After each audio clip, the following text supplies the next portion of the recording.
सहनाववतु सहनौ भुनक्तु सह वीर्यं करवावहै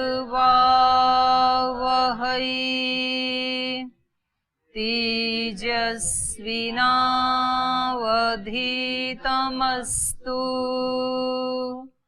मा विद्विषावहै ॐ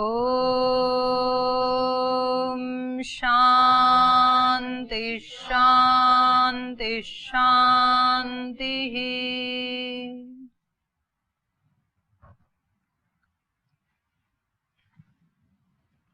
आज तो कोई प्रश्न नहीं है किसी का?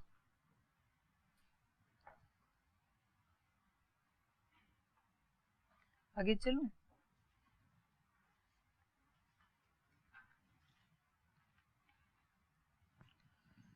तो ये फल बता रहे थे जो दैवी संपद से विपरीत जो दोष कभी आ जाते हैं हमारे जीवन में, तो उनके फल के बारे में जान करके व्यक्ति उनसे बच सकता है। तो उनके फल क्या हैं वो बता रहे हैं। तो एक बार बोल लेते हैं श्लोक। ये इसका फल चलेगा 23 नंबर श्लोक तक, तो वहां तक बोलते हैं एक बार। तानहं द्विषतः क्रूरान् संसारेषु नराधमान् क्षिपाम्यजस्रमशुभान् आसुरीषु वेव योनिषु आसुरीं योनिमापन्ना मूढा जन्मनि जन्मनि मामप्राप्यैव कौन्तेय ततो यान्त्यधमां गतिम् त्रिविधं नरकस्येदं द्वारं नाशनमात्मनः कामः क्रोधस्तथा लोभस्तस्मादेतत्त्रयं त्यजेत् एतैर्विमुक्तः कौन्तेय तमोद्वारैस्त्रिभिर्नरः आचरत्यात्मनः श्रेय ततो याति यः शास्त्रविधिम् उत्सृज्य वर्तते कामकारतः स सिद्धिम् अवाप्नोति न सुखं न परां गतिम्। इतना पढ़ते हैं। तो ये इतने जो 7 श्लोक में बताया ना, ये सब उसके फल हैं, क्या क्या होता है। ये तो कल चर्चा की ही थी हम। तान अहम क्रूरान नराधमान संसारेषु द्विषतः क्षिपामि आसुरीषु योनिषु अजस्रम अशुभान योनिषु अजस्रम। बार बार मैं उनको वहां डालता रहता हूं। आगे कहा आसुरीम योनिम आपन्ना, फिर उन आसुरी योनियों को प्राप्त करके वो जो मूढ़ आत्माएं हैं, मूढ़ा जन्मनी जन्मनी, जन्म जन्मांतरों में, एक जन्म में 2 3 4 ऐसे, जब तक उनके सारे दोषों का नाश ना हो जाए तब तक मैं उनको उन जन्मों में भेजता रहता हूँ। यद्यपि इसमें भी उनका कल्याण ही है, क्योंकि उनके पाप जो हैं वो कट ही रहे हैं, लेकिन वो उनको भुगतना तो पड़ता है। तो इससे ये भी पता लगता है कि पाप करके क्षमा मांगने से पापों का नाश होता नहीं है। प्रायश्चित आदि करने से या सॉरी बोलने से नष्ट नहीं होते, दंड तो मिलेगा उसका। कोई किसी को किसी के प्रति हत्या आदि हिंसा आदि कर दे और फिर सॉरी बोल दे, तो उसका पाप ईश्वर तो देगा, उसका फल पाप का। हो सकता है यहाँ कोई आदमी कोई छोटे मोटे अपराध के लिए क्षमा भी कर दे। और इसमें बड़ी बात यह है कि इससे डबल नुकसान होता है। जैसे कोई व्यक्ति किसी के यहाँ चोरी करने जाता है, तो पहले उसको चोर बनना पड़ता है, चोर बन के वो चोरी कर सकता है। तो चोरी करने से पहले आत्मा में एक संस्कार आया ना, चोर का, मैं चोरी करूंगा, ये संस्कार ही व्यक्ति की आइडेंटिटी क्या बना देता है, चोर बना देता है। मैं चोर हूं, मैं चोरी करूंगा। तो एक तो पहले बन गया एक संस्कार, तो एक फिर वो करते समय बन गया, और फिर करने के बाद उसका फल मिलेगा। तो ये एक श्रृंखला है। फिर जैसे कोई व्यक्ति कोई दुराचार व्यभिचार करेगा, कोई गलत काम करेगा, तो उससे पहले उसको दुराचारी व्यभिचारी बनना पड़ेगा, एक संस्कार उसके दिमाग में आना पड़े, फिर वो उस काम को कर सकता है। किसी को किसी के यहाँ आग लगानी है तो पहले अपने दिमाग में आग लगानी पड़ेगी, वो विचार लाना पड़ेगा पहले। तो चोर बन के कोई चोरी करता है, दुराचारी बन के दुराचार करता है, पापी बन करके पाप करता है। पहले पापी बनता है, फिर पाप करता है, और फिर उसके जो बीज बोया उसके फल तो फिर अनंत आएंगे। तो ये सोच करके भी जो थोड़ा भी जागरूक आत्माएं हैं, वो कोई काम करने से पहले ना कई बार सोचते हैं कि ये विचार मेरा मुझे क्या बना देने वाला है। तो गीताकार बार बार कहते हैं कि आप अपनी अहमता को बदल लीजिए। जैसे ही आप कहते हैं कि मैं भगवान की शरणागति में हूँ, मैं भगवान का हूँ, मैं भगवान का भक्त हूँ, मैं भगवान का सेवक हूँ, मैं गुरु का सेवक हूँ, तो ये विचार हमारी एक आइडेंटिटी निर्मित करते हैं, एक हमारी पहचान बनाते हैं ये सारे विचार। तो विचार का, और वो जो पहचान बन गई उससे फिर हम वैसे ही कर्म करेंगे। जो हमने पहचान बना ली अपनी,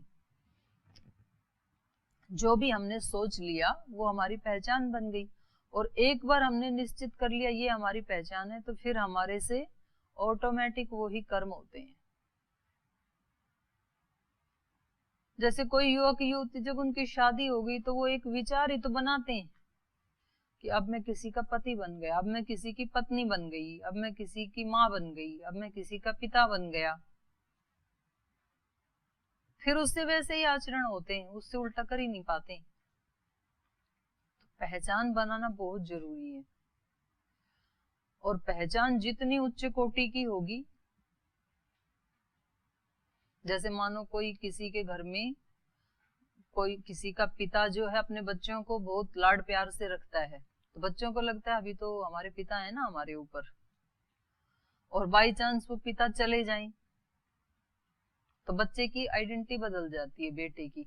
वो कहता है कि अब तो इस घर को मुझे ही संभालना है, सारे भाई बहनों को, क्योंकि मैं ही बड़ा हूं। ऐसा सोचते ही उसके आचरण व्यवहार बदल जाते हैं। वो कभी थोड़ी चंचलता कर लेता था, लापरवाही कर लेता था, अब नहीं करता है।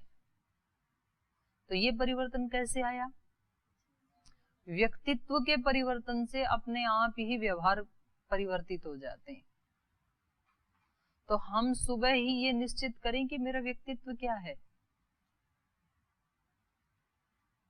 तो जो भी ऊंचे से ऊंचा विचार हम बनाएंगे, मैं ऐसे चरित्रवान धर्मात्मा माता पिता का बच्चा हूं, मैं एक ऐसे बड़े गुरु का शिष्य हूं, मैं एक सर्वशक्तिमान परमात्मा की संतान हूं, ये जो विचार हैं और ये जो हमारी पहचान है, ये फिर दिन भर हमारे से वही कर्म करवाएंगे। और यदि हमने पहचान ही अपनी ऐसे ही कुछ भी नहीं बनाई, अल्लड़पने में बनाई, और लोग बोलते हैं आप तो चंचल हैं, आप तो ऐसे ही आलसी हैं, प्रमादी हैं, मूढ़ हैं, लापरवाह हैं, फिर हम भी ऐसा ही मान लेते हैं, तो फिर हमारे से आचरण भी कैसे ही होंगे? वैसे ही होंगे जैसा हमने मान लिया। तो ये कह रहे हैं आसुरीम योनिम आपन्ना मूढ़ा, वो जो मूढ़ हैं, मूढ़ का मतलब ये ही है, मूह वैचित्ते, जिनका चित्त विचलित है, स्थिर नहीं है, जिनकी अपनी कोई पहचान ही नहीं है कि मैं क्या हूं। तभी तो व्यक्ति ऐसे गलत काम करता है, उसको ख्याल ही नहीं रहता है। फिर वो होने के बाद दूसरे लोग बताते हैं, अरे इतने ऊंचे खानदान में पैदा होकर के आपने ये किया, ये क्या किया आपने? अरे इतने बड़े संगठन से जुड़ के, इतने ऊंचे गुरु के शिष्य होकर के ये क्या किया आपने? कैसे आपने इतना झूठ बोला? क्योंकि उसको नहीं पता था इस बात का, उस समय करते समय उसको पहचान ही नहीं थी, वो मूढ़ता में था। उसका चित्त कैसा था? स्थिर नहीं था, विचलित था, मोहवई चित्ते। तो ऐसे जो मूढ़ आत्माएं हैं, मूढ़ा जन्मनि जन्मनि आसुरीम योनिम आपन्ना, तो ऐसे जो मूढ़ आत्माएं हैं जन्म जन्मांतरों में ऐसी आसुरी योनि को प्राप्त हुए। माम, मुझको अप्राप्य एव ततो यान्ति अधमाम गतिम। ये मनुष्य का शरीर मिला किस लिए था? मुझे प्राप्त करने के लिए, और मुझे तो प्राप्त किया नहीं। माम अप्राप्त एव, मुझे प्राप्त किए बिना ही। जो व्यक्ति अपनी पहचान, दृढ़ निश्चय अपने मन में ये कर लेता है कि मैं भगवान का बालक हूं, मैं ऐसे एक महान गुरु का शिष्य हूं, मैं उन तमाम महान ऋषियों का अनुगामी हूं, ऐसी जो पहचान बना लेगा तो उसने समझ लो कि आधे तो भगवान को पा ही लिया। जिसने पहचान ऐसी बना ली अपनी दृढ़ता से, मतलब वो पहचान वो होती है जो कभी छूटे नहीं, रात को सपने में भी छूटे नहीं, वो पहचान होती है। तो समझ लो कि उसने आधा काम कर लिया है, क्योंकि अब उससे उसके विपरीत आचरण नहीं हो सकते हैं जो उसने अपनी पहचान बना ली है। और फिर वो वैसा आचरण करके पूर्ण रूप से प्राप्त कर लेता है ईश्वर को या अपने जो आत्मिक गुण हैं उनको। तो यहाँ इन्होंने कहा माम अप्राप्त एव, वो मुझे प्राप्त किए बिना ही, मुझे तो कहाँ प्राप्त कर पाएगा, वो तो अपने आप से ही अभी कोसों दूर है।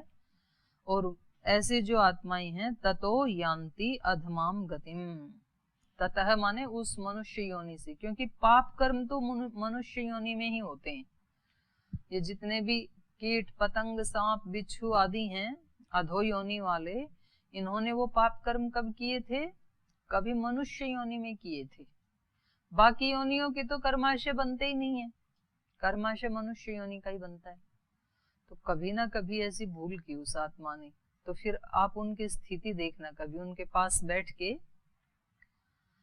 कभी वो बहुत खुश होते हैं, उनको कुछ दाना पानी कुछ मिल जाए तो, कभी परेशान होते हैं। फिर जब बाहर बहुत ठंडी होती है, बहुत गर्मी होती है, बारिश होती है, तो उस समय उनको कहीं शरण मिल जाए तो वो उस व्यक्ति की मानता है जो शरण दे देता है, नहीं तो उसको वो सारा कष्ट सहना पड़ेगा।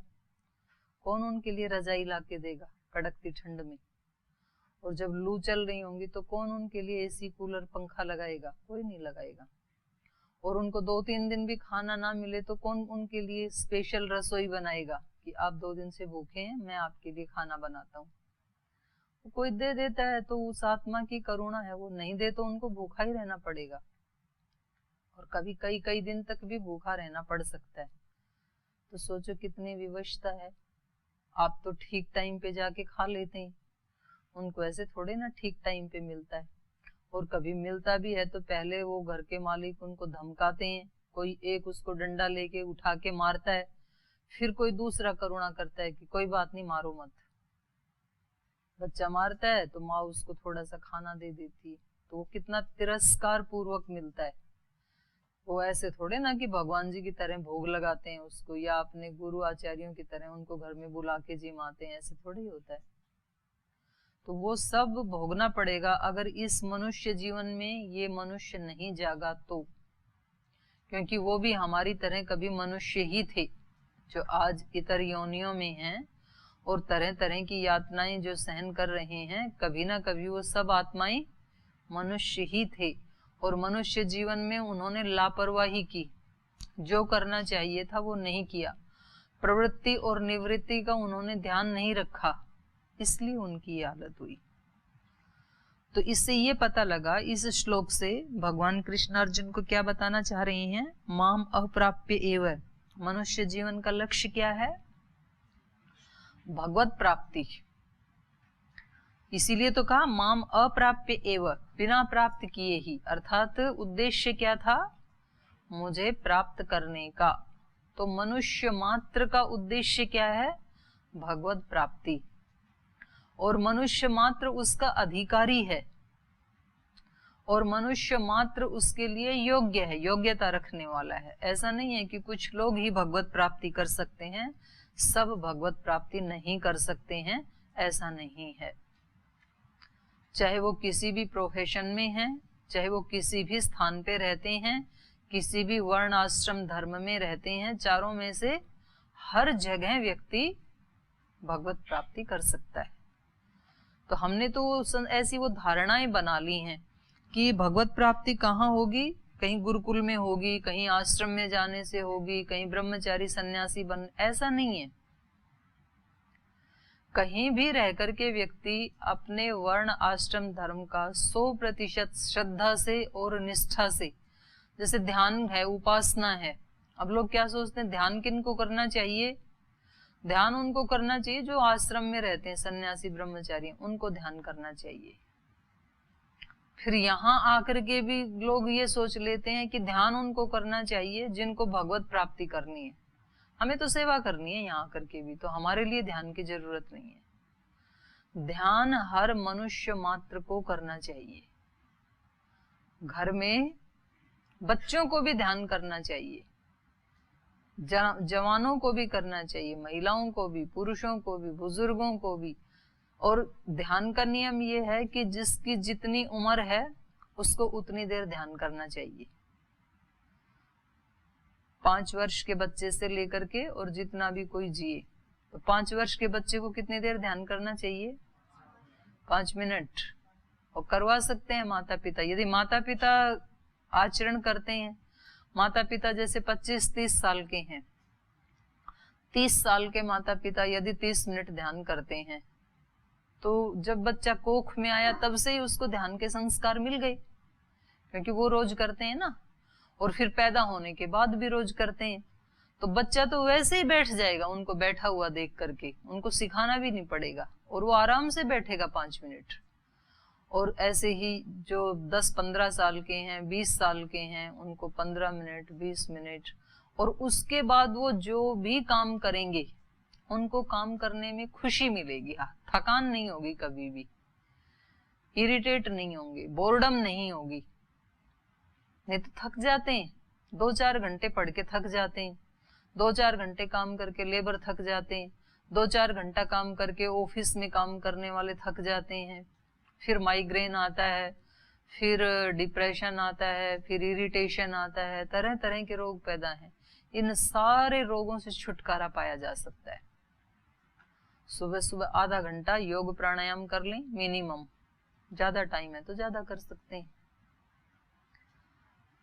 और जितनी जिसकी उम्र है उतनी देर ध्यान कर लें, कभी डॉक्टर के पास नहीं जाना पड़ेगा और कभी इस तरह की बीमारी नहीं आएंगी और कभी थकान नहीं होगी, कितना भी काम करो दिन भर। और ऐसा करते करते प्रसन्नता पूर्वक, भक्ति पूर्वक अपने कर्मों को ही पूजा बनाते हुए, संसार के कोई भी काम करते हुए वो व्यक्ति अंत में भगवत प्राप्ति को प्राप्त हो जाएगा। तो मनुष्य मात्र का उद्देश्य क्या है? भगवत प्राप्ति। माम अप्राप्य एव कौन्तेय ततो यान्ति अधमाम गतिम, अधम गति को चले जाते हैं।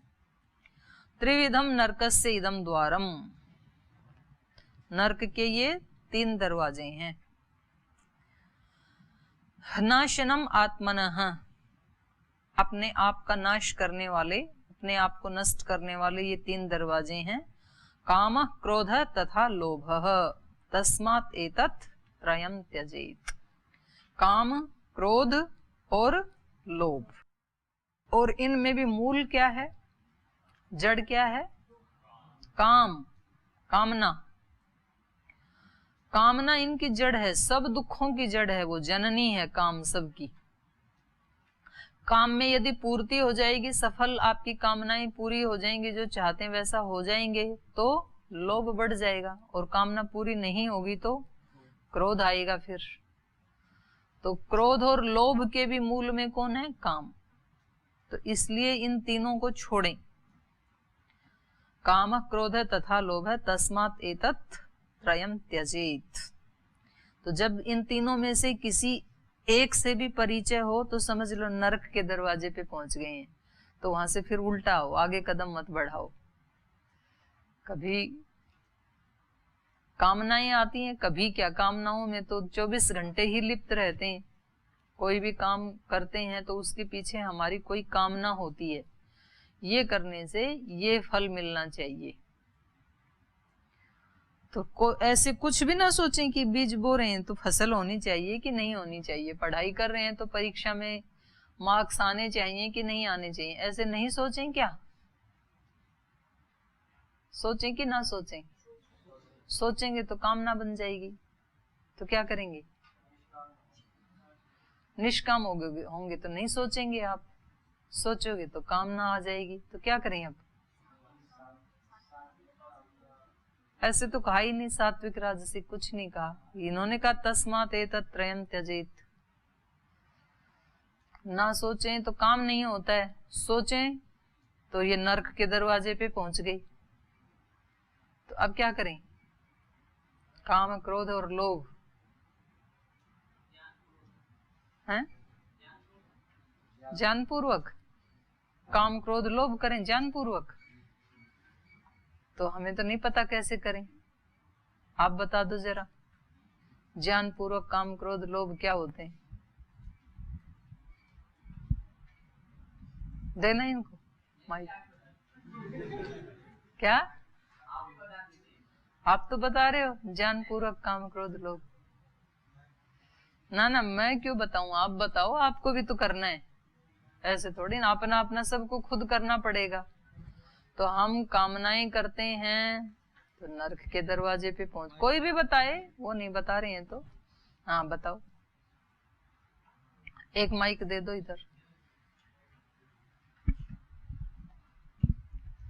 तो करें क्या, एक बड़ी मुसीबत की घड़ी आ गई। हर व्यक्ति एक पलक भी झपकाता है तो प्रयोजन से झपकाता है, ऐसे थोड़ी ना कोई भी काम होता है। पढ़ाई कर रहे हैं तो उसका एक प्रयोजन है, खेती करते हैं तो एक प्रयोजन है, ऑफिस जाते हैं तो उसका भी प्रयोजन है, बच्चे स्कूल जाते हैं तो प्रयोजन है। और अगर ऐसी कामना करते हैं कि ये काम करने इसका ये फल मिले, तो नरक के द्वार पे पहुंच गए। और छोड़ दें तो फिर काम होता नहीं है। तो अब क्या करें? ओम दीदी प्रणाम। दीदी कामना हम ये कर सकते हैं ना कि हम तो सारा काम ईश्वर के लिए कर रहे हैं, हम ईश्वर के प्रति अपने दायित्वों को पूरा कर रहे हैं, तो एक पढ़ाई ईश्वर के लिए कर रहे हो, क्यों ज्यादा बहका रहे हो ईश्वर को? अपने नंबर के लिए कर रहे हो? ऐसे मतलब बहकाने से थोड़े ना बहक जाएंगे ईश्वर, कि कर तो हम अपने लिए ही रहे हैं, लेकिन कह देते हैं कि हम तो ईश्वर के लिए पढ़ाई कर रहे हैं। बात अंतःकरण की करो, पॉलिसी की मत करो, लीपा पोती की। ईश्वर अंदर तक जानते हैं कि आप किसके लिए कर रहे हो। अभी वर्तमान में तो कोई नंबर नहीं है, अभी तो ये है कि बस अपने को ज्ञान हो जाए अपने जीने के लिए और ईश्वर की प्राप्ति के लिए। अभी तो कोई नंबर नहीं है जो इस समय। यहाँ बात व्यक्तिगत नहीं हो रही है, बात होती है जनरल। हाँ, तो कोई भी काम ऐसा करते समय व्यक्ति का प्रयोजन होता ही है। बोलते इस क्षण कोई कामना नहीं है, इस समय तो यही है, अभी तो बैठे हो इसमें कमरे के अंदर, इससे बाहर जाओगे, कार्य क्षेत्र में उतरोगे और यहाँ भी बैठने का प्रयोजन है, होता नहीं है। सुनने में बड़ी हल्की हल्की लगती है ये बातें, बड़ा जोर पड़ता है करने में जब मौका आता है ना। बाहर जाते ही यहाँ तो एक इन्वायरमेंट है, यहाँ तो कुछ करना ही नहीं पड़ता है। एसी कमरे में बैठ के किसको पसीना आएगा?